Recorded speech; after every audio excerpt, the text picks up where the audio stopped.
Monitoring સેલની ટીમે ધ્રાંગધ્રા ખાતે પાડ્યા પ્રોહી દરોડા। પ્રાપ્ત માહિતી અનુસાર ધ્રાંગધ્રા શહેર પોલીસ સ્ટેશન વિસ્તારમાં મોચીવાડ નજીક ઠાકોર સમાજની વાડી ખાતે સ્ટેટ મોનિટરિંગ સેલની ટીમે પ્રોહી દરોડા પાડી પ્રશંસનીય કામગીરી કરી છે।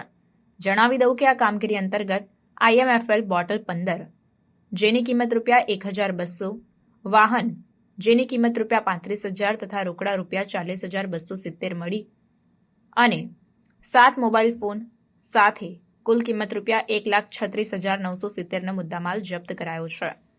આ કામગીરી દરમિયાન યાકુબ જુમા માણેક, મુસ્તાક યાસીન રમઝાન, યશપાલસિંહ મહિપતસિંહ ઝાલા, નરેન્દ્રસિંહ હરપાલસિંહ પરમાર, જસમત છગનભાઈ સોલંકી તથા હાર્દિક ભરતભાઈ પરમાર આ તમામ આરોપીઓની ધરપકડ કરવામાં આવી છે। જ્યારે વોન્ટેડ આરોપીઓ તરીકે અફઝલ એટ અજ્જુ જુમ્મા માણેક, બિચ્છુ ખાન અને TVS જુપિટરના માલિક જેઓની અટકાયતના ચક્રો ગતિમાન કરાયા।